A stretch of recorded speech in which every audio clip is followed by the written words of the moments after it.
네, 의사들이 사랑의 매란 미명 아래 폭력을 휘두르는 일, 최근 보도해드린 것처럼 뿌리 깊은 문화인 듯한데요. 정말 이 백색 폭력의 사슬을 끊을 수 없는 건지 폭력 피해자들의 이야기를 직접 들어보고 왔습니다. 김유린 기자 나와 있습니다. 어서 오세요.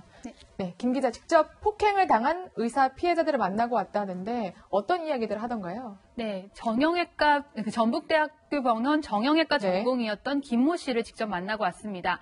김 씨는 결국 전공의가 되길 포기를 하고 지금은 한 지역병원에서 페이닥터로 근무를 하고 있습니다.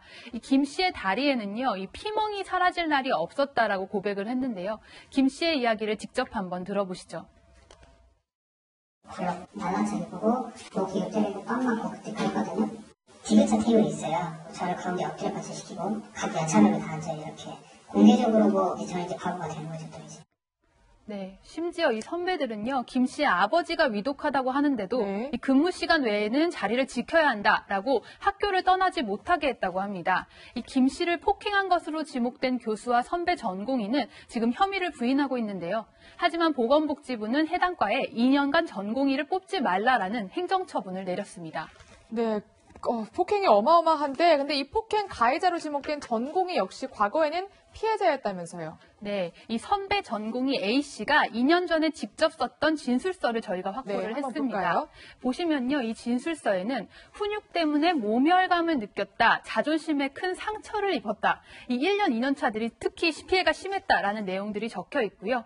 이 다른 내용들도 보시면 아주 상황이 끔찍했던 상황을 볼 수 있습니다. 이 보시면요, 정형외과를 그만두고 싶다라는 생각을 많이 할 정도로 매우 힘들었었다라고 이야기를 했습니다. 이런 진술서를 썼던 이 1, 2년 차 이 전공이었던 A씨는요, 본인이 그렇게도 미워했던 선배의 한 사람으로서 지금 현재 검찰 조사를 받고 있는 실정입니다.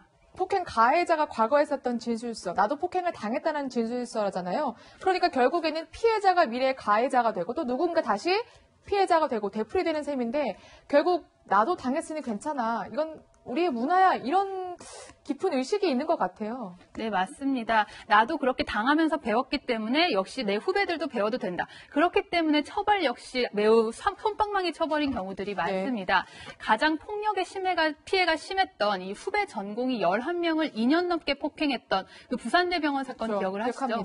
그런데도 이 법원에서는 이 교수가 반성하고 있다라는 이유로 구속영장을 기각시켰습니다. 그리고 2년 전에 피해자가 직접 국정감사장에 나와서 피해 사실을 폭로를 했던 이 가천 길병원 사건의 경우는요, 이 가해자는 정형외과 전문의가 됐고요. 오히려 피해자가 병원을 떠나게 됐습니다. 이 의사는 생명을 다루는 직업인 만큼 환자가 의사를 폭행하면 가중처벌이 됩니다. 그런데 정작 의료진들끼리 폭행을 한다고 해도 처벌이 잘 되지 않는데요. 이렇기 때문에 비판의 목소리가 많이 나오고 있습니다. 이야기를 한번 들어보시죠. 환자한테 의료기관 내에서 폭행을 당하면 그 가중처벌을 당하거든요. 그 이유가 뭐냐면 2차적 폭력이 환자한테 되기 때문에. 근데 의료인 간 폭행도 분명한 건 2차적인 피해자는 환자가 될 수 있는 거죠. 그렇기 때문에 근절이 돼야 된다고 생각합니다. 가해 의사들이 좀 항변하는 건 교육 차원이었다 이런 얘기잖아요. 김유린 기자가 피해 의사도 만나보고 가해 의사 다양한 의사의 이야기를 들어봤을 텐데 근본적인 폭행의 이유 그리고 해결법은 없을까요? 네, 의사들은 저희가 알다시피 노동 시간이나 노동 강도 그리고 스트레스 지수가 상당히 높습니다. 그렇기 때문에 이렇게 폭력이 이어지고 있다라는 지적이 나오는데 물론 어떠한 이유에서도 폭력은 정당화될 수 없지만 사실 들어볼 만한 반론이라고 생각을 합니다. 이 지난해 전공의법이라는 게 시행이 됐는데요.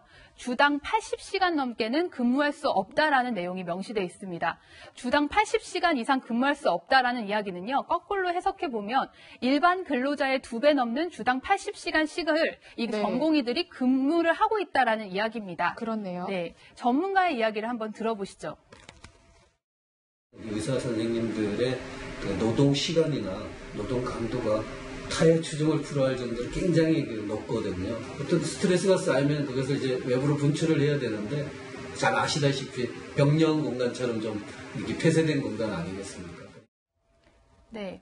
공교롭게 이번에 폭행 사건이 난 병원들은 주로 대형 대학병원이나 네. 아니면 지역 내 대표 병원들입니다. 그만큼 이런 대형 병원 쏠림 현상이 심하고 업무가 과중되기 때문에 후배들의 사소한 실수도 눈 감아주지 못했다라고 해석이 될 수 있습니다.